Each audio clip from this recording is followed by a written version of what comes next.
Tibalah Lindong di ibu kota Kekaisaran Yan. Ini adalah pertama kali Lindong ke tempat ini. Ia kagum akan keindahan ibu kota.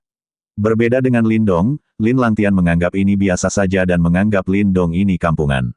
Sembari berjalan menuju halaman istana, leluhur Lin Fan menjelaskan di kota inilah keluarga Kekaisaran tinggal. Kaisar adalah pemimpin orang-orang pada umumnya. Tapi bagi ahli bela diri, itu melambangkan suatu yang berbeda. Selain itu ada berbagai macam kekuatan besar yang berkumpul di tempat ini. Di tempat inilah pertarungan antar pemuda akan diselenggarakan. 5 orang terkuat dari kompetisi ini akan mengikuti turnamen 100 kekaisaran. Selain mereka, masih ada 8 kekuatan besar juga mengikuti turnamen ini. Tepat di depan mereka ada Pak Tua bernama Liu Luo. Pak Tua ini adalah pemimpin Tian Luo. Sedangkan di sebelahnya adalah anggota sekte Luo bernama Du Yun.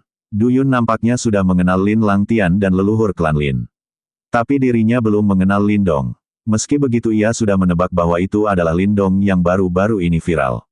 Ia yang penasaran dengan kekuatan Lindong lantas ingin mencobanya. Sebuah pedang yang terbuat dari energi Yuan ia lesatkan ke depan menuju arah Lindong.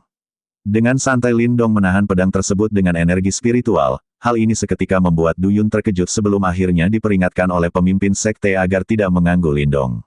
Ia pun meminta maaf sembari melontarkan pujian kepada Lindong yang menurutnya benar-benar kuat. Du Yun adalah salah satu kontestan favorit untuk masuk 5 besar di pertarungan antar pemuda. Selain Du Yun ada beberapa orang lain yang perlu diwaspadai oleh Lindong. Di antaranya adalah Kulin dari Sekte Lembah Keharuan. Tuan muda dari Sekte Raja Barbar bernama Mensan, lebih dari selusin kekuatan berbeda yang telah mengirimkan utusan mereka untuk mengikuti kompetisi ini, dilihat dari peserta yang ikut. Menjadi salah satu dari 5 yang terbaik nampaknya cukup sulit. Dari kejauhan ada pemuda dan pemudi dari klan Huang Pu yang menggosipkan Lindong. Keduanya bernama Huang Pu Ying dan Huang Pu Jing. Dilihat dari percakapan mereka, kedua orang ini sepertinya mengenal Ling Qingsu. Mereka menyebut Qingsu dengan sebutan Nona. Pemuda itu sepertinya tidak menyukai Lindong dan berniat menyiksanya jika Lindong menjadi lawannya. Dilihat dari gerak-geriknya pemuda ini menyukai Ling Qingsu. Maka dari itu ia berniat untuk masuk salah satu sekte besar agar Ling Qingsu memperhatikannya. Tingkah aneh dari Huang Pu Ying membuat orang yang ada di sekitarnya merasa risih. Termasuk Huang Pu Jing. Leluhur klan Lin yakin dan percaya bahwa Lindong akan sukses dan menjadi salah satu wakil dari Kekaisaran Yan. Lin Fan juga mengetahui jika Lindong pernah mempunyai masalah dengan seseorang dari klan Wang. Yap, seorang yang dimaksud adalah Wang Yan. Leluhur Lin Fan mengingatkan Lindong untuk berhati-hati karena klan Wang terkenal akan sifat mereka yang pendendam. Terlihat klan Wang juga datang ke tempat ini, ketua mereka bernama Wang Lei yang berada di ranah nirwana. Wang Yan adalah anak keduanya. Anak pertama ialah Wang Zong. Dijelaskan bahwa nama Wang Zong cukup viral di Kekaisaran Yan. Beberapa saat kemudian Wang Lei menghampiri Lin Fan. Mereka saling menanyakan kabar. Dari obrolan mereka diketahui bahwa klan Lin dalam turnamen sebelumnya mengalami kekalahan melawan klan Wang. Dari sini terlihat banyak konflik antara dua keluarga ini yang membuat Lindong menjauh dari mereka. Namun siapa sangka Wang Yan malah memanggilnya. Lindong pun langsung mengejek Wang Yan dengan sebutan monyet dan juga menawarkan buah pisang kepadanya. Hal ini membuat marah Wang Yan. Lantas Wang Yan memberitahu kakaknya jika bocah di depan itu adalah Lindong. Orang yang pernah mencoba membunuhnya. Bahkan dia juga mengejek klan Wang mereka. Diketahui Wang Zong sudah mengetahui tentang Lindong dari adiknya. Wang Zong kagum akan kemampuan Lindong yang mampu melakukan semua ini meski baru mencapai ranah manifestasi tahap awal. Ia juga mendengar Lin Langtian saja tidak mampu mengalahkannya. Menanggapi hal itu Lin Langtian menganggap Lindong hanya beruntung, namun keberuntungan saja tidak akan bisa mengalahkan kekuatan sejati. Wang Zong tak akan memberi ampun bahkan pada Lin Langtian. Ia juga akan menunjukkan pada semua orang, jika ada harga yang harus dibayar ketika ada orang yang menjelekkan klan mereka. Mendengar pernyataan Wang Zong tak membuat Lindong gentar sedikitpun. Bahkan ia balik membuat pernyataan. Siapa saja yang macam-macam dengan dirinya maka ia akan membuat orang tersebut pulang sambil menangis. Tentu Wang Zong tidak takut dan berharap mereka akan bertemu di turnamen. Beberapa saat kemudian Kaisar Mo telah tiba, semua orang menangkupkan tangan sebagai rasa hormat kepada sang kaisar. Kekuatan kaisar mampu dirasakan oleh Lindong. Lindong merasa jika kultivasi kaisar lebih tinggi dari leluhur klan Lin. Dijelaskan ketika praktisi memasuki ranah nirwana, setiap kenaikan tingkatnya membutuhkan pil energi Yuan dalam jumlah banyak. Orang di belakang kaisar adalah pangeran ketiga bernama Mo Ting yang kini berada di ranah manifestasi tahap akhir. Pangeran ketiga ini terlihat begitu cantik, mungkinkah sebenarnya pangeran adalah wanita yang memakai pakaian laki-laki?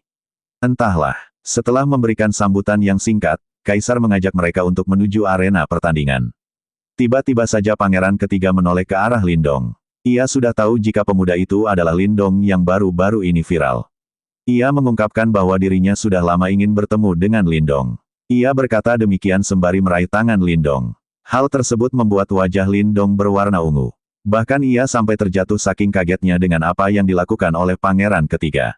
Setelah menjauh, Kaisar mau menanyakan pendapat pangeran ketiga mengenai Lindong. Jika Lindong menjadi lawannya, perkiraan pangeran ketiga bisa menang ialah 60%. Karena menurutnya Lindong bukanlah orang yang bisa diremehkan. Itulah sebabnya Kaisar mau meminta anaknya untuk berhati-hati. Selain itu Kaisar mau juga meminta Mo Ting untuk menjalin hubungan baik dengan Lindong. Sampailah mereka di lapangan latihan kekaisaran. Lindong berharap pangeran ketiga tidak mengikutinya kemari, karena ia merasa takut akan perlakuan sang pangeran.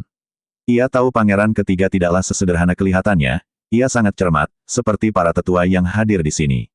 Ketika pangeran ketiga menyentuhnya, ada perasaan luar biasa yang mengalir di seluruh tubuh. Walaupun ia yakin pangeran ketiga tidak mengetahui tentang jimat dan simbol leluhur pelahap. Pangeran ketiga pasti menyadari jika dirinya menyembunyikan sesuatu. Tidak hanya itu, selain hebat dia juga rendah hati, Lin Langtian dan Wang Zong tidak mungkin bisa sebanding dengannya. Di sini Xiao Diao malah mengejek Lindong, ia berkata bahwa apa yang dirasakan Lindong itu adalah perasaan jatuh cinta. Hal ini membuat Lindong marah dan ingin sekali memukul Xiao Diao. Perdebatan mereka segera terhenti ketika mendengar Kaisar berbicara. Di sini akan dipilih 5 orang pemuda terbaik untuk mewakili Kekaisaran Yan di turnamen 100 Kekaisaran. Selain bisa bergabung dengan salah satu sekte besar, klan mereka yang terpilih juga akan diberikan hadiah cukup besar. Pertarungan antar pemuda dibagi menjadi 3 tahap. Tahap pertama adalah pertarungan antara 3 orang. Hanya satu pemenang yang bisa maju ke tahap selanjutnya. Tahap kedua dan ketiga adalah duel 1 lawan 1 antara pemenang tahap. Sebelumnya, di akhir tahap ketiga, hanya 5 orang yang akan tersisa. Kaisar Mo akan memberikan nomor ujian pada para peserta. Lindong mengambil nomor 9 sebelah kiri. Ada sekitar 56 orang yang ikut serta dalam turnamen ini. Lindong penasaran dengan lawan yang ia dapat. Du Yun, Wang Zong. Ia tak peduli siapa itu namun ia tidak berharap bertemu dengan pangeran ketiga. Tibalah saatnya para peserta memasuki tempat turnamen melalui pintu yang sudah ditentukan.